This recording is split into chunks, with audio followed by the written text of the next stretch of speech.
It's not just about learning more and more facts, but rather UPSC is a game of learning the right facts and ignoring or shoving up all the fluff from your materials.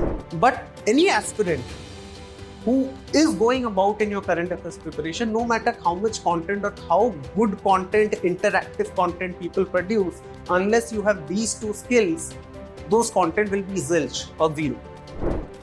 Then, since you have time management issues, you end up at a place where you're not able to complete the papers. End result, you waste one more year during your examination cycle. In UPSC Mains 2024, Samachar Manthan news items covered 9 questions in GS paper 1, 10 questions in GS paper 4, 8 questions in GS paper 2, and 17 questions in GS paper 3. Now that is pretty impressive, right? But you see such claims across the market, across many institutes. Then what is the difference that Samachar Manthan really makes? And why the pedagogy of Samachar Manthan is such that students over the years have relied on it consistently. Good afternoon, everybody. We would be starting this session on this note where we'll be exploring how we go about in Samachar Manthan classes coming forward and what is the difference that Samachar Manthan actually makes in your preparation schedule other than the question overlap. So to begin with, we would be starting by taking a particular topic and see how the question from that particular topic or theme has evolved over the years. Now here I have taken some questions from the women empowerment theme. Now if you see the questions, discuss the positive and negative effects of globalization on women in India. Now this was the question which UPSC asked in 2015. It's a pretty direct, simple question where you list down the points of how it has impacted positively and negatively. Come 2018, the question on women empowerment shifted to a bit more static part where it went into women's movement in India has not addressed the issues of women of lower social strata. Now, in this question, you have to analyze how the women's movement has focused on the lower social strata. Now, the underlining theme of this particular question, which was implicit, is you had to give a brief idea about the talks of feminism, which was abundant in current affairs that year.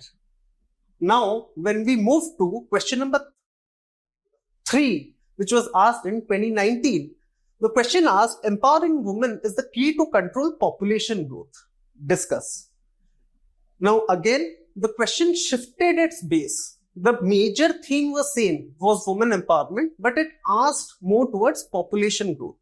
In 2019, the question was, what are the continued challenges for women in India against time and space? So you had to give a very broad overview of the challenges faced by the women in India in the historical space as well as in the geographical space. Come 2021, examine the role of gig economy in the process of empowerment of women in India. If you see some of my last Samachar Manthan classes, this has been addressed. Now, what is very significant about this particular 5th question is, gig economy is a topic which has been read consistently in GS paper 3.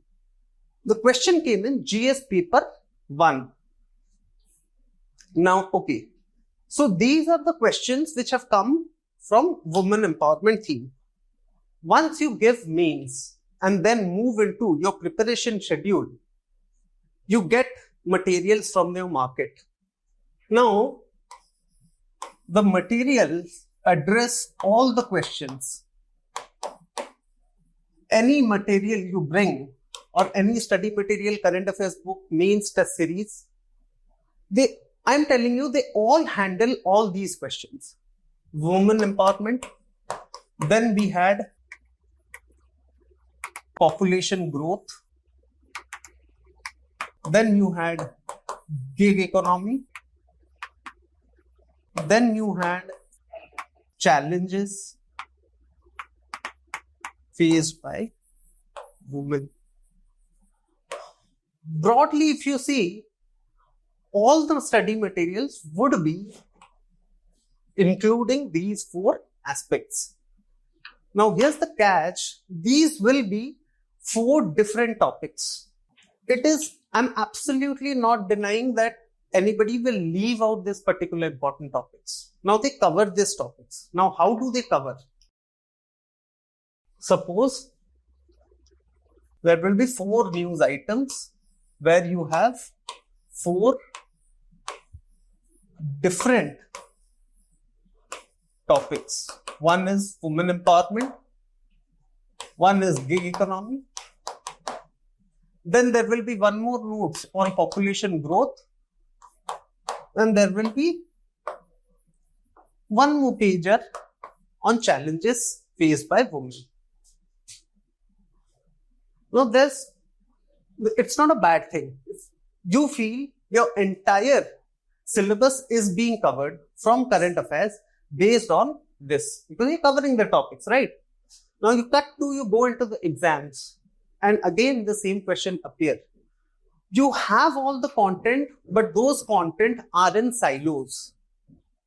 There's no one question which is allowing you to analyze or delve deep into a particular topic where you're analyzing women empowerment from the perspective of recent current trends like gig economy, or say a population growth, or the current wave of feminism.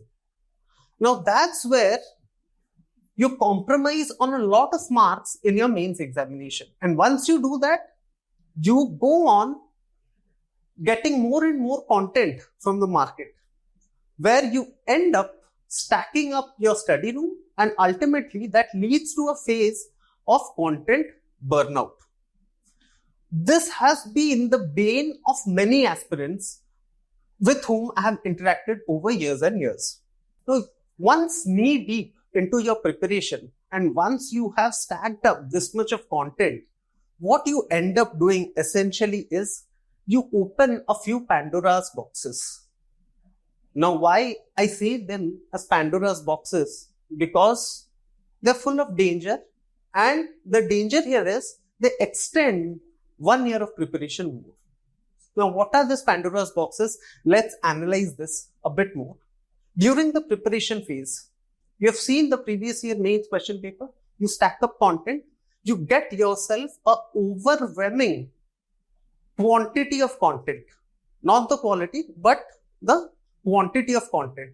And you start covering, reading everything one by one. You start making notes. You have heard your seniors talk about making notes in 1 page, 2 page, making short notes. But ultimately, you have a lot of short notes. So this has been the trend or the tendency of aspirants over the years. And one problem which is constantly linked to this overwhelming amount of content is you never get to know those materials which are actually relevant from the perspective of your mains or prelims examination. There where relevance filtering comes into picture. Now, relevance filtering is that phase of your preparation where you should have the ability to filter out all the noise. It's not just about learning more and more facts, but rather UPSC is a game of learning the right facts and ignoring or shoving up all the fluff from your materials. Now, relevance filtering again is very difficult on the part of aspirants, especially because you study current affairs when you are going through your static revision, or when you're reading the static. Essentially, you're building on your fundamentals during that period when you go for current affairs. So it's not your fault. You are highly unaware of what is relevant and what is not. And you get to know what is relevant in your 2nd or 3rd year of preparation, where you have already failed 2 times and you have covered your fundamentals. So you're more comfortable with current affairs during that phase. That is why the senior aspirants are pretty more aware of which part is relevant and which one you have to shove it off. Relevance filtering is the most underrated part of your preparation phase, which often gets ignored by the students. Now, as we move forward in our discussion, I'll take you through an example and we'll discuss a particular topic where we will be highlighting all these aspects and how to avoid them, and how I or the Samachar Manthan team during the class especially focuses on these aspects. Now, moving to the third aspect, that is balancing static with dynamic. If I tell you, now current affairs is essentially, or dealing current affairs essentially focuses on balancing two aspects. Here you have two balances. The first balance is between static and dynamic, while the second balance is a balance of skills. Now, what do I mean by a balance of skills? Let's just move into another slide. Now, when you prepare for current affairs, essentially you have three buckets. That is, there's a bucket which I can tell as confidence zone. These are those topics which you are very confident about. You are going to score and you are going to do well. So bucket 2 is your growth zone. Growth zone is that aspect where you're 50-50. You're pretty much sure about some aspects, you're not aware of many of the aspects. And then you have one is, that is the let it go zone. कितना भी पढ़ो ये समझ में नहीं आता है, ना तो याद में रहता है. This is how the content usually is in current affairs. And the two most important skills for going through current affairs is, one is quick recalls, which tests your memorization techniques, how much you're able to recall. Prelims, mains, you need data for mains, for instance. That's a quick recall stuff. Then if I tell in prelims, a lot of acts and amendments come, or the polity part, which environment part, the organizational aspects, those come under quick recalls. Then you have the deep dive and analyze part, which essentially focuses on your strength of analyzing a particular topics, not just from its direct explicit dimension, but from multiple dimensions. We'll be covering a lot more on this in our next video. Now, coming back to our point of discussion today, balancing static with dynamic is again very important during the current affairs preparation. Now, there will be a lot of materials where you will find that there is a current affairs news item, it explains the current affairs news item, then it goes to the static part of it. That's a good way to approach. But my point is, the current affairs is not one dimensional where you can place one static under it. For example, gig economy's impact on women. It's a highly probable topic where you will find it in your books, notes and study materials that it has been clubbed under the economy part. The question was asked in society part. So there is a lot of interlinkages and dynamism in the question paper of UPSC, which actually I and my team during the classes continuously and constantly explore. Now, once you have totally irrelevant content where you're not able to filter out content of what should be read, what shouldn't be read, then you have a huge bulk of content. What does it lead to? It leads you to dependency on resources. Why there's a huge dependency on resources?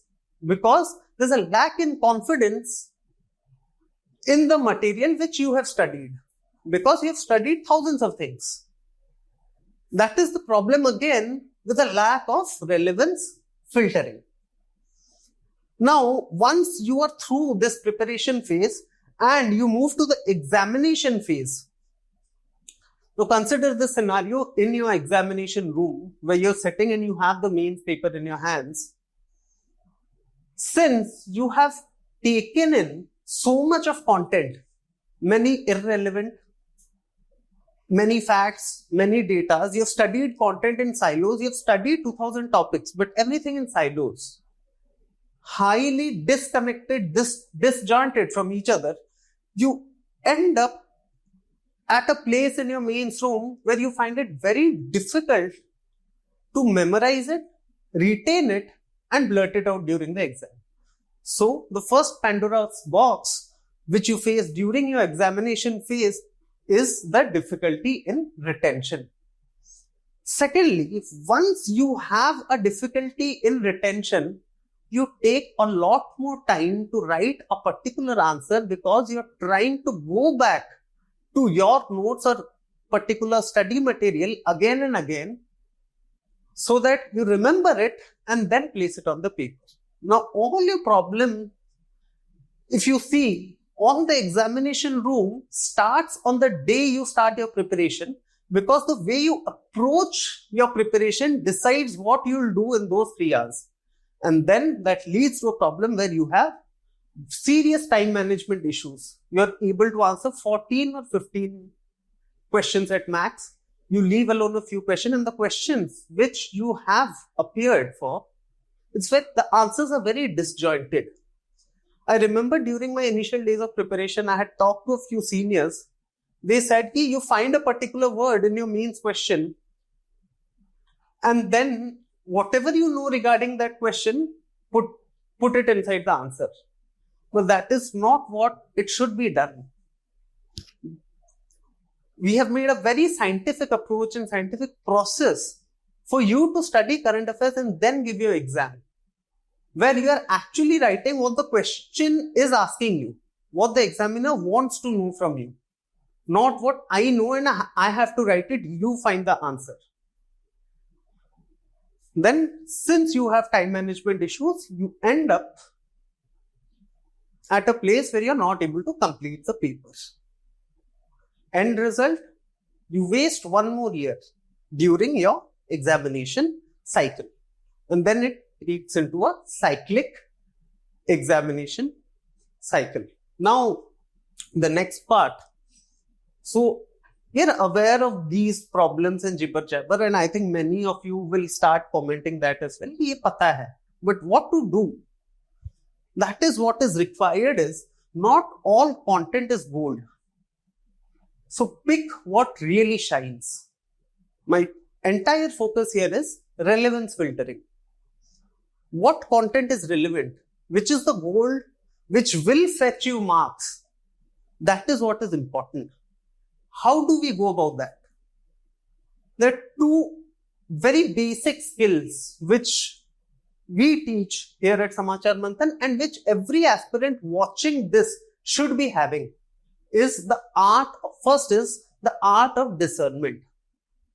What is the art of discernment? The art of discernment is basically filtering out all the noise from your content. Cutting the crap. The things which you don't need from current affairs should not be studied. This is the first and the foremost skill required when you start your UPSC preparation. If there are 12 articles in a single day in the newspaper, you should be very aware that these 3 articles are important and not the 9 articles which some magazine or some institute has suggested. We are facilitators, we can tell you these, but it's ultimately you who has to develop the skill so that you'll waste a lot less money on going to a particular person or going to a particular institute. The art of discernment is primary in your preparation so that you know what is relevant and what is not. What will fetch you marks? What should go down in your notes? Then once you filter that content out and throw out all the fluff, then we move to skill 2, that is the art of multidimensional analysis. Right now in preparation phase, what is essentially happening is students get a topic which are in silos. Then they take this pestle approach or whatever someone might have suggested, where they move into political, economic, social, environmental aspects. So basically, they are moving into the skill 2 part without really knowing what should be included and what should be cut off. Once this is clear, your amount of study material will shrink. And once your content is very tight, it becomes very easy for you to memorize it, to revise it, re-revise it again and again, so that you write it down in your mains paper in a much more confident way. You have the scope of completing the paper. It gives you a bigger chance for clearing till the interview round. Art of discernment is something which I completely focus on during, be it the SM classes or whatever interaction which we have. In the next video, we'll be taking a particular example where we will be going through these aspects again once more. And I'll be showing you practically from a UPSC question paper of last year how and where this art of discernment comes into play.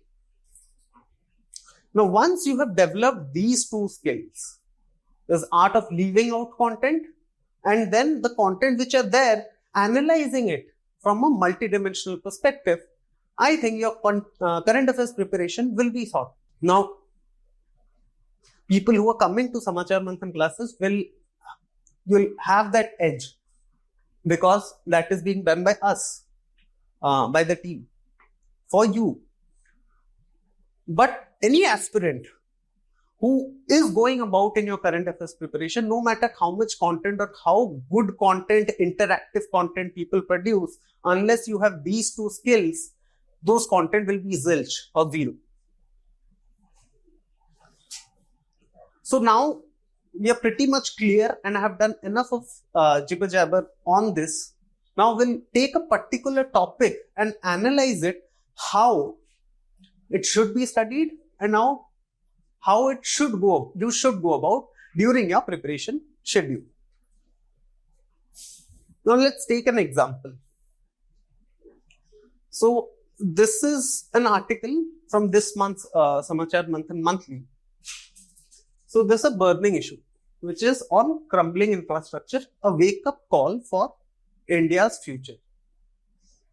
You know the theme, the topic. Now, what is the context or what was the current affairs news? Is that there was a collapse of under construction bridges in Bihar. This is the news. This is a very general news. I don't think many newspapers or many materials would have covered as well. But this raises a bigger question of two specific aspects. Now, I know everybody will cover this when I say crumbling infrastructure. What will be the notes of majority of the study materials or the notes which you will make? That is, there will be a definition of infrastructure, right? Then you will have the state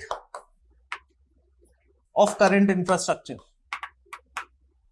Then you'll have challenges, where you'll have multiple challenges analyzed from, they'll claim to be analyzed from governance aspects, regulatory aspect,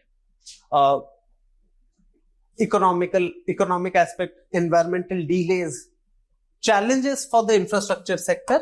Then you have initiatives taken for infrastructure sector, and 9 and 10 materials will have Gati Shakti plan. And then you have a way forward and a conclusion. This will be your notes. This will be any content which you'll get will have this, or jiski design team achhi hogi, they will have a well designed content. Now, this is where you'll again fall in the trap when the question comes about any specific aspects. For example, you have read this part. What does the UPSC ask in the examination? To tell about the quality control issues, which is a very specific issue, and asks you to write about quality control in examination. There again, you'll try to put these points in that question, whereas the question was completely separate about quality control. और फिर आप आके बोलोगे UPSC बहुत difficult question पूछ रही है, but that is not the case.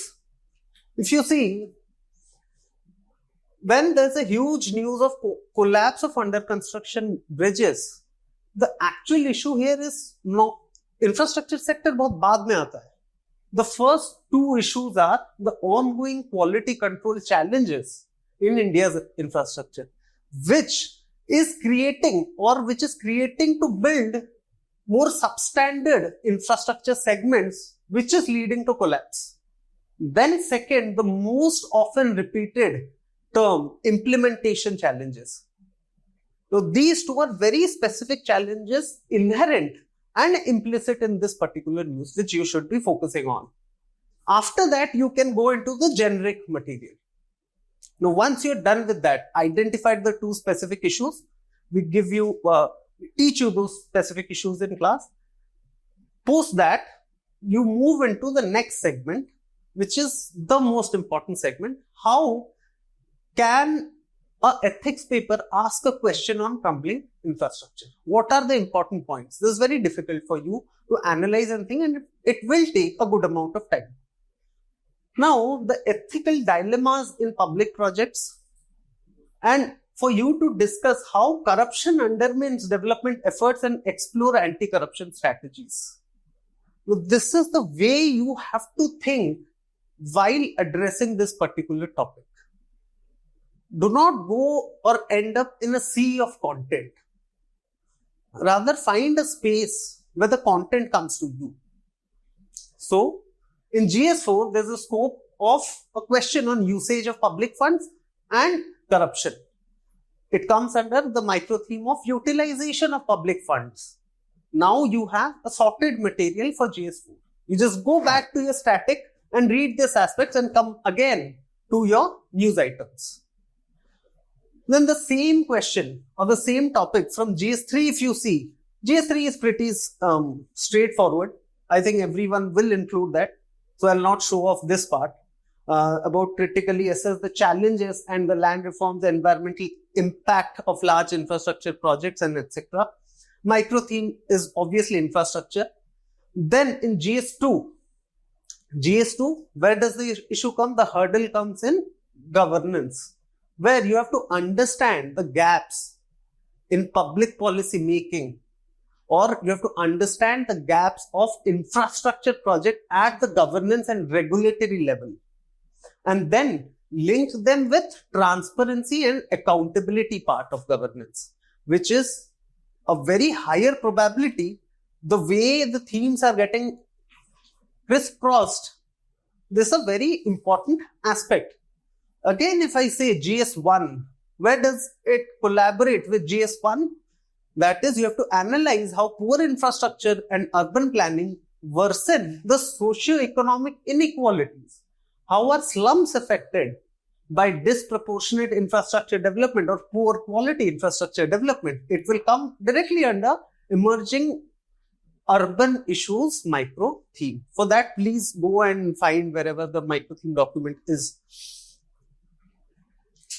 Now, so we have analyzed the content from the aspect of GS4, 3, 2 and 1.